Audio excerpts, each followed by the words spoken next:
नमस्कार मित्रांनो, माझं नाव प्रतीक तरवडे आणि मी तुमचं योद्धा बॅचच्या अंतर्गत जॉग्राफी प्रिलिम्स हा विषय मी घेणार आहे. ठीक आहे. तर जॉग्राफी विषयाबद्दल जर म्हटलं तर अतिशय महत्त्वाचा आहे प्रिलिम्ससाठी. सरासरीने जर पाहिलं तर जॉग्राफीमधनं आपल्याला एक साधारण 13 ते 14 प्रश्न दरवर्षी प्रिलिम्ससाठी सहजपणे विचारले जातात. ठीक आहे. तर ह्यामध्ये वेगवेगळे टॉपिक्स वगैरे आहेत. तर त्याच्यापैकीच एक खूप महत्त्वाचा टॉपिक जो आहे तो आहे नदी प्रणाली. तर ॲज अ डेमो व्हिडिओमध्ये मी तुम्हाला दाखवून देतो की आपण आज एक टॉपिक शिकणार आहोत. तर टॉपिक आहे गंगा नदी प्रणाली. तर गंगा नदी प्रणालीबद्दल जर म्हटलं, ठीक आहे, तर ह्याच्याशी संबंधित आपल्याला प्रश्न वेगवेगळे विचारले जात होतात. यावर्षी राज्यसेवेच्या प्रिलिम्समध्ये प्रश्न विचारला होता. ठीक आहे. तो प्रश्न होता सिंधू नदीबद्दल. तो प्रश्न होता सिंधू नदीबद्दल. तर वेगवेगळ्या नदी प्रणालीवर वारंवार प्रश्न विचारले जातात. एक तर आपल्याला नदी प्रणाली संबंधित विचारला जाऊ शकतो, तो असेल मुख्य नदी, भारताच्या ज्या मुख्य नदी त्याच्याशी संबंधित असू शकतो. दुसरा जो आहे ते आहे महाराष्ट्रातील काही नद्या वगैरे आपल्याला दिसून येतात, त्याच्याशी आपल्याला प्रश्न विचारलेला जाऊ शकतो. ठीक आहे. तर आज फक्त आपण एक नदी पाहणार आहोत. ह्याच्या आधारावर आपण शिकणार आहोत की बाबा नेमकी कशा प्रकारचे प्रश्न विचारले जाऊ शकतात आणि आपल्याकडे कोणत्या प्रकारचा डेटा असला पाहिजे. ठीक आहे. तर सगळ्यात पहिले जर नदी जर मी म्हटलं ती आहे गंगा नदी. गंगा नदी भारतातील एक मुख्य नदी आहे. सर्वात मोठी, सर्वात लांब नदी भारतातली जर म्हटलं तरी आपल्याला गंगा नदी दिसून येते. तर गंगा नदीची जी लांबी आहे ती आपल्याला दिसून येते. ती जवळपास आहे 25-25 किलोमीटर. आता 25-25 किलोमीटर आहे, एवढी लांबी आहे. ठीक आहे. 2525 आहे. लक्षात कसं ठेवायचं? आत्ताच नुकताच वर्ष संपलाय 2025. 2025 वर्ष संपलाय, 25 वर्ष संपलाय. तर त्याच्यावरून लक्षात असू द्या 25-25. ठीक आहे. कधी-कधी आपल्याला लांबी वगैरे विचारली जाते. त्याच्यानंतर कधी-कधी आपल्याला विचारलं जातं, कोणत्या राज्यातनं ही नदी वाहते? हाही प्रश्न विचारला जातो. तेही आपल्याला माहिती असलं पाहिजे. त्याच्यानंतर गंगा नदीला नेमकी गंगा नदी कुठून, कोणत्या स्थानापासून गंगा नदी म्हटलं जातं? हे आपल्याला माहिती असलं पाहिजे. त्याच्यानंतर एवढेच नव्हे, गंगा नदीला लेट्स से देवप्रयागपासून त्याला गंगा नदी म्हटलं जातं. तर त्याच्या आधी त्याचे काय वेगळे नावं आहे? त्याच्या आधी कोणत्या नद्या आहेत? कोणत्या उपनद्या जोडतात आहे? मग नंतर गंगा नदी बनत आहे, हेही आपल्याला माहिती असलं पाहिजे. त्याच्यानंतर आपण पुढं गंगा नदीच्या काही उपनद्या वगैरे असतात, काही उजव्या बाजूने जुडतात, काही डाव्या बाजूने जुडतात, हेही आपल्याला माहिती असणं गरजेचं आहे. कारण की वारंवार त्याच्यावर प्रश्न आयोगाने विचारलेले आहे. ठीक आहे. तर याच्यासाठी काही वेगळ्या ट्रिक्स वगैरेही आहे. ठीक आहे. ट्रिक्स वगैरेही आपण पाहणार आहोत. मी 2 मेथड वापरणार आहे. कोणतेही नदी प्रणाली म्हणा किंवा दुसरे कोणतेही मॅपिंगशी रिलेटेड जर प्रश्न असला तर मी 2 पद्धती वापरणार आहे. सर्वात पहिली पद्धत जी असणार आहे, ज्याच्यावर मी जास्ती भर देतो आणि जी तुम्हाला जास्ती कालावधीसाठी तुम्हाला ती लक्षात राहते, त्या ज्या 2 मेथड्स आहे, ठीक आहे, 2 पद्धती आहेत, त्याच्यापैकी सर्वात पहिली पद्धत जी असणार आहे ती आहे active recall method. Active recall method. ठीक आहे. तर ऍक्टिव्ह रिकॉल मेथड म्हणजे नेमकी काय? तर इथे आपण उदाहरण पाहूया. इथे तुम्हाला नकाशा दिसत आहे. ठीक. इथे आपल्याला नकाशा दिसत आहे. नकाशामध्ये आपल्याला इथे वेगवेगळे धाम दिसत आहेत. 4 धाम उत्तराखंडचे. ठीक आहे. 4 धाम देशाचे असतात. भारत देशातही 4 धाम वगैरे आहेत. त्याच्यानंतर आपल्याला काय दिसून येतं, 4 धाम उत्तराखंड मधलेही 4 धाम कोणते, हेही कधी प्रश्न विचारला जाऊ शकतो. तर उत्तराखंड मधील 4 धाम कोणते? यमुनोत्री आहे, गंगोत्री आहे, केदारनाथ आहे आणि बद्रीनाथ आहे. ठीक आहे. यमुनोत्री, गंगोत्री, केदारनाथ आणि बद्रीनाथ. तर ऍक्टिव्ह रिकॉल मेथडच्या अंतर्गत आपल्याला काय करायचंय, जे तुम्हाला नकाशे किंवा डायग्राम जे तुम्हाला नोट्स मध्ये दिले जातील त्याला तुम्हाला व्यवस्थितपणे पाहून घ्यायचंय. ठीक आहे. व्यवस्थितपणे पाहून घ्यायचंय आणि आपली काय करायचंय, स्मरणशक्ती ती फोटोग्राफिक इमेजरी जी आहे ती आपल्या डोक्यामध्ये फीड करायची आहे. ठीक आहे. एकदा दोनदा तुम्ही पाहिलं यमुनोत्री, गंगोत्री, केदारनाथ, बद्रीनाथ, एकदा दोनदा तुम्ही पाहिलंय 4 धाम कुठे आहे, डोळे बंद करायचे आणि ह्याला रिकॉल करायचं आहे तुम्हाला. ठीक आहे. ही एक पद्धत आहे. ह्याच्याने थोडासा मेंदूवर ताण पडतो, पण ही खूप कालावधीसाठी रिटेन राहते. ही जी पद्धत आहे ही खूप कालावधीसाठी रिटेन राहते. तर ही आहे ऍक्टिव्ह रिकॉल मेथड. ठीक आहे. तर ही गोष्ट मी तुम्हाला शिकवणार आहे. माझ्या ज्यावेळेस क्लास वगैरे असेल त्यावेळेस तुम्हाला मी वेळ देत जाईन. तुम्ही त्याची एक फोटोग्राफिक इमेजरी आपल्या डोक्यामध्ये फिट करावी, याच्यासाठी मी तुम्हाला थोडासा वेळ देत जाईन आणि अशा पद्धतीने तुम्ही त्याला लक्षात ठेवू शकता. रात्री झोपताना तुम्ही एकदा जरी तो नकाशा वगैरे पाहिला आणि स्मरण करायचा जर विचार केला थोडासा, तर तुम्हाला सहजपणे त्या गोष्टी लक्षात असू शकतात. दुसरी जी पद्धत आहे ती आहे ट्रिक्सची पद्धत. ठीक आहे, ही पद्धत मी तुम्हाला क्लासमध्ये घेणार आहे. ट्रिक्सची पद्धत जी असते त्याच्यामध्ये असतात काही नेमॉनिक्स असतात, काही नेमॉनिक्स असतात. ठीक आहे, पण ह्याच्यात प्रॉब्लेम काय येतो की पहिले तर आपल्याला ती ट्रिक्सचे संबंधित नेमॉनिक्स लक्षात ठेवा, मग त्याच्याशी संबंधित जी काही दुसरे उपनद्या वगैरे असतील, काही गोष्टी असतील त्या आपल्याला लक्षात ठेवाव्या लागतात. ठीक आहे, पण आपण दोन्ही पद्धती पाहणार आहोत. प्रत्येक व्यक्तीचे वेगवेगळी पद्धत असते अभ्यास करायची. काही लोकांना असं असू शकतं की बाबा ट्रिक्स लक्षात राहू शकतात, काही लोकांना असं असेल की बाबा डायरेक्ट पद्धत जी आहे डायरेक्ट नकाशा पाहून लक्षात राहू शकतं. ठीक आहे, तर आपण दोन्ही पद्धती आपल्या क्लासमध्ये या घेणार आहे. ठीक, तर आज आपण डेमो एक्झाम्पलही घेऊन टाकूया. ठीक, तर चारधाम यमुनोत्री, गंगोत्री, केदारनाथ आणि बद्रीनाथ. ठीक आहे, तर गंगा नदी म्हटलं जातं हे देवप्रयागच्या नंतर. ठीक आहे, हे देवप्रयागच्या तिथून दक्षिणेकडे त्याला गंगा नदी म्हटलं जातं. पण त्याच्या आधी नेमकी कोणत्या नद्या आहे हे आपल्याला माहिती असणं गरजेचं आहे. तर ह्याच्या आधीची सर्वात मुख्य नदी जी आहे ती आहे अलकनंदा. ती आहे अलकनंदा. ही लक्षात असू द्या. शब्द कशापासून, कोणत्या अक्षरापासून सुरुवात होतोय? अ अक्षरापासून सुरुवात होते. अ अक्षर, सर्वात पहिलं अक्षर अ अक्षर. ठीक आहे, पहिलं अक्षर अ अक्षर ए, पहिलं लेटर, पहिलं अल्फाबेट ए. तर त्याच्यापासून काय सुरुवात होते? अलकनंदा. तर अलकनंदा ही सर्वात उत्तरेकडे काय आपलं बद्रीनाथ आहे. अलकनंदा सर्वात उत्तरेकडे काय आहे? बद्रीनाथ आहे. तिथून याची सुरुवात होत आहे. तर पहिली सुरुवात काय म्हटलं आपण? अलकनंदा, अ अक्षर लक्षात असू द्या. त्याच्यानंतर ह्या अलकनंदाला एक नदी जोडते, ती आहे धौलीगंगा. ठीक आहे, ती आहे धौलीगंगा. जिथं धौलीगंगा जुडते तिथं त्याला म्हटलं जातं, तिथं आहे विष्णुप्रयाग.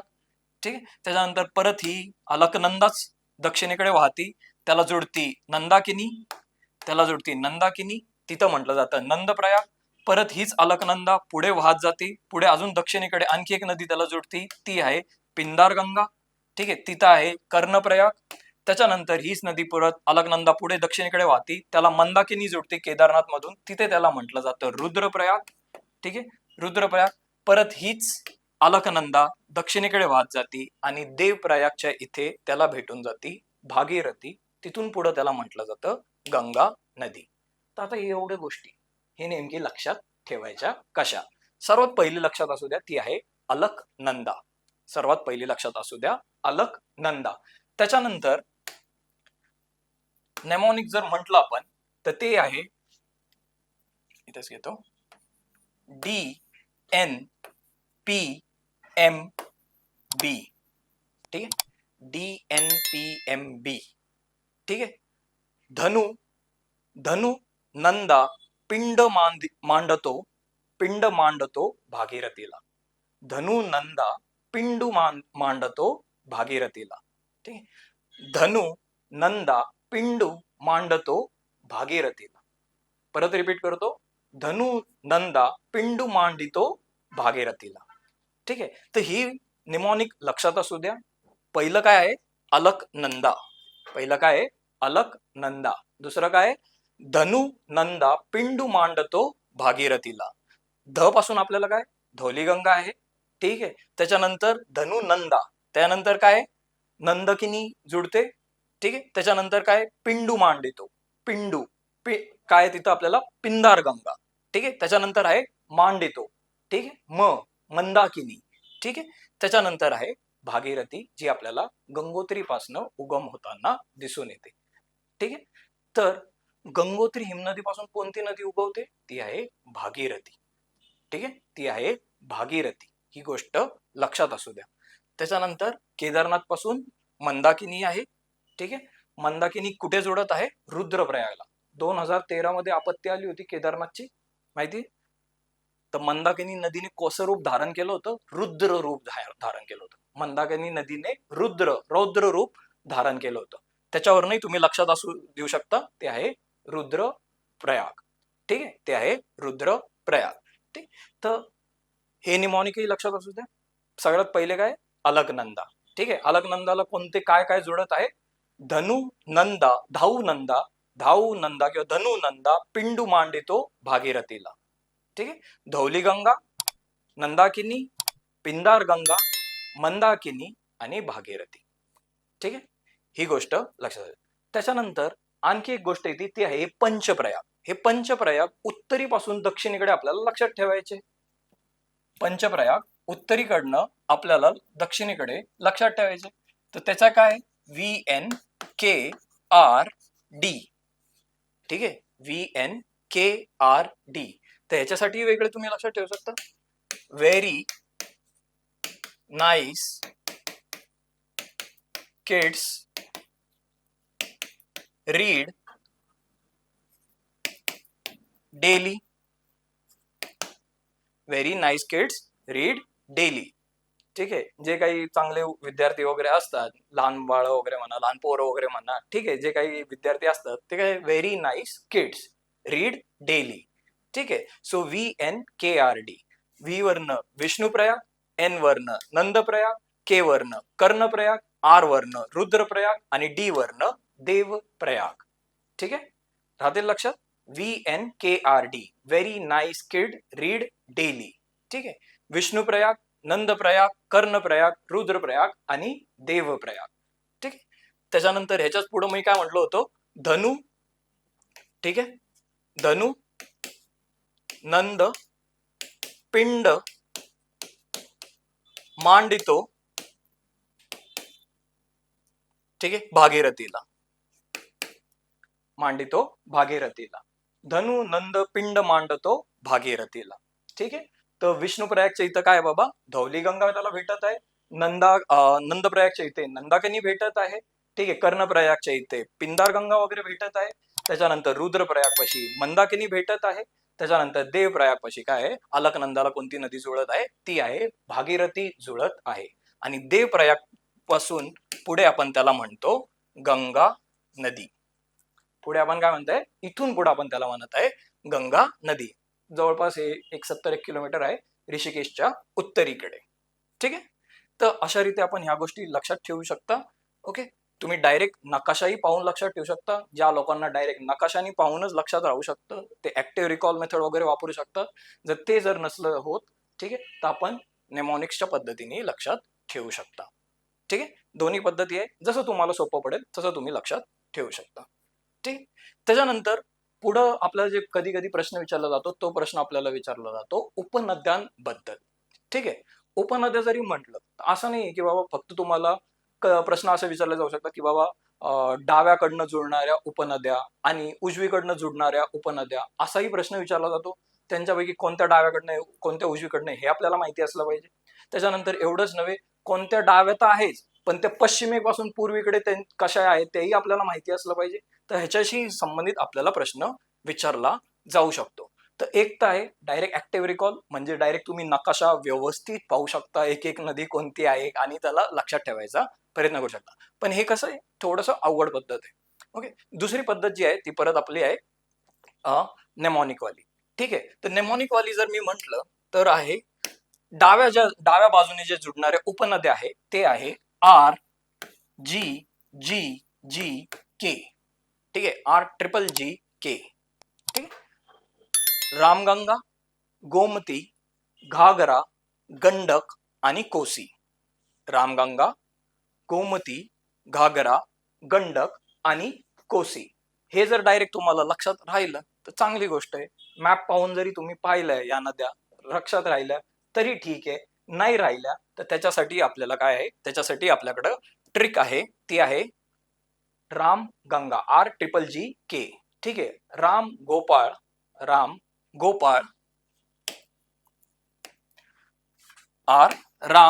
गोपाळ घरात गणपती पूजा वगळून द्या करतो. ठीक आहे, राम गोपाळ वर्मा डायरेक्टर. ठीक आहे, त्याच्यावर नाही लक्षात असू शकत. राम गोपाळ घरात गणपती पूजा करतो. ठीक आहे, सो आर पासून काय येते आपल्याला, राम म्हणजे रामगंगा. ठीक आहे, गोपाळ गो म्हणजे गोमती. ठीक आहे, घ आहे घरात म्हणजे काय, घागरा. ठीक आहे, घरात. त्याच्यानंतर काय, गणपती, गण म्हणजे गंडक. ठीक आहे, पूजा वगैरे तुम्ही बघू शकता.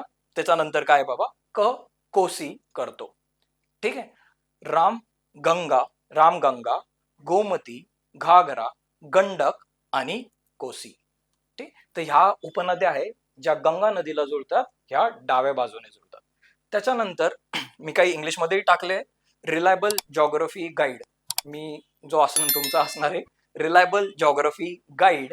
ठीक आहे, गंगा नॉलेज. मी तुम्हाला कशाची माहिती देत आहे, ती आहे गंगाची माहिती मी तुम्हाला आता देत आहे. So reliable geography guide Ganga knowledge. ठीक आहे, अशाही पद्धतीने तुम्ही लक्षात ठेवू शकता किंवा मराठीतही तुम्ही लक्षात असू देऊ शकता. ठीक, मी तिथे दोन दोन ऍड केले, बट मी तुम्हाला सजेस्ट करेल एकच कोणतं तरी लक्षात असू द्या. ठीक आहे, हे आय थिंक सोपं आहे. राम गोपाळ घरात गणपती पूजा करतो. ठीक आहे, त्याच्यानंतर ह्याच नदीचं जर मी उजव्या बाजूने राईट बँक ट्रिब्युटरीज, उजव्या बाजूने जुडणाऱ्या ज्या उपनद्या वगैरे आहे त्या जर म्हटलो तर ते आपल्याला दिसून येतं यमुना, टोन, सोन आणि दामोदर. ठीक आहे, ह्या काही मुख्य आहे. छोट्या छोट्या काही वेगळ्या बाजूनी असतात, पण आपल्याला मुख्य लक्षात ठेवायचं कारण की जास्ती आपल्याला त्रास वगैरे. तर यमुना, टोन, सोन आणि दामोदर. तुम्ही विद्यार्थी आहात, तुम्ही कशासाठी झटत आहात? सातत्याने तुम्ही यशासाठी झटत आहात. तुम्ही काय करत आहात? यशासाठी झटत आहात. तर यशासाठी तरुण सतत काय करत असतो? तो धडपडतो. ठीक आहे, यशासाठी तरुण सतत धडपडतो. ठीक आहे, यशासाठी यशासाठी ठीक आहे तरुण काय करतो? सतत धडपडतो. ठीक आहे, तर परत यमुना, टोन, सोन, दामोदर. ठीक आहे, यशासाठी तरुण सतत धडपडतो. यमुना, टोन, सोन, दामोदर. ठीक, तर तुम्ही कोणत्याही पद्धतीने लक्षात ठेवू शकता, नेमॉनिकने वगैरे लक्षात ठेवू शकता किंवा डिरेक्टली तुम्ही काय करू शकता, नकाशाही पाहून लक्षात ठेवू शकता. मी सजेस्ट करेल तुम्हाला की पहिले तुम्ही व्यवस्थित नकाशा वगैरे पाहून घेणार, व्यवस्थित नकाशा पाहून घ्या आधी. ठीक आहे, त्याला व्यवस्थित तुमच्या ब्रेनमध्ये फीड करून घ्या. ठीक आहे, काही लोक अभ्यास करतात अशा अशा, तशाच रीते काय करायचंय, तो इमेज जो आहे तो आपल्या डोक्यामध्ये फीड करून ठेवायचा. जर नाही झालं तर मग सरळपणे काय करायचं, एक शॉर्ट मध्ये आपल्याला काय करायचंय बाबा, त्याच्या पुढं एक ट्रिक आपण जे वापरलेली आहे. ठीक आहे, यशस्वी तरुण सतत धडपडतो. ठीक आहे, तर ह्याच्याही आधारावर तुम्ही काय करू शकता, पहिले लेटर जे असतात, पहिले जे अक्षर असतात त्याच्या आधारावरही तुम्ही लक्षात ठेवू शकता. ठीक आहे, तर ह्याच्याशी संबंधित असे काही प्रश्न वगैरे विचारले जातात. अजूनही काही प्रश्न वगैरे विचारले जाऊ शकतात, जसं की काही उपनद्या वगैरे असतात, त्याच्यावर काही मुख्य धरणं वगैरे असतात. ठीक आहे, जर मी इथं जर म्हटलो गंगा नदीला मुख्य जे आहे ती आहे भागीरथी. जर मी म्हटलं अलकनंदा, भागीरथी दोन मुख्य आहे. तर भागीरथी जर मी म्हटलं तर भागीरथीवर खूप मोठं धरण वगैरे आहे, तेहरी डॅम म्हणून आहे. ठीक आहे, ते भागीरथी नदीवर आहे, ते आपल्याला माहिती असलं पाहिजे. ओके, तर तेहरी गाव वगैरे आहे उत्तराखंडमध्ये, त्याच्यावरच आपल्याला काय दिसतं, भागीरथी नदीवर आपल्याला तेहरी डॅम दिसून येतो. तर असेही काही मुख्य मुख्य गोष्टी असतील. त्याच्यानंतर काही मुख्य शहर वगैरेही असतात. ठीक आहे, इथं तर आपल्याला वेगवेगळे पंचप्रयाग वगैरे दिसून येत आहे. त्याच्यानंतर यमुना नदी जी आहे ती गंगा नदीला जुडते, तर ते कोणत्या ठिकाणी जुडते, तिथे आहे प्रयागराज. ठीक आहे, किंवा आधीचं जुनं नाव म्हटलं तर अलाहाबाद. तर हेही आपल्याला काही प्रश्न आपल्याला विचारले जाऊ शकतात. ठीक आहे, तर हा एक जस्ट डेमो होता की आपण कशा पद्धतीने जॉग्राफी सब्जेक्ट हा आपल्या प्रिलिम्ससाठी घेणार आहे. ठीक आहे, एवढंच नव्हे तर जेवढे काही तुमचा सिलेबस आहे हा प्रिलिम्स बेस्ड जो असेल, मी अशाच रीते तुमचा कव्हर करेल. एक तर असेल ऍक्टिव्ह रिकॉल मेथड, ज्याच्यामध्ये मी तुम्हाला डायरेक्ट डायग्राम्स वगैरे असणार आहे. ठीक आहे, डायरेक्ट डायग्राम्स असणार आहे. काही ठिकाणी जिथं कन्सेप्टचं एक्सप्लेनेशन वगैरे आहे, जसं की उदाहरणार्थ जर म्हटलं तर उष्णकटिबंधीय चक्रीवादळ आहे, तर तिथं काही कन्सेप्टच्या वगैरे जर गोष्टी असेल तर त्याच्याही मी तुम्हाला डायरेक्ट डायग्राम काढून देईन इथे आणि ते गोष्टी एक्सप्लेन करेल. आणि बाकीचे जे काही असतील जिथं मॅप बेस्ड असेल डायरेक्ट तुम्हाला नोट्समध्ये तुमचा मॅप भेटून जाते. ठीक आहे, चालेल. Okay, thank you.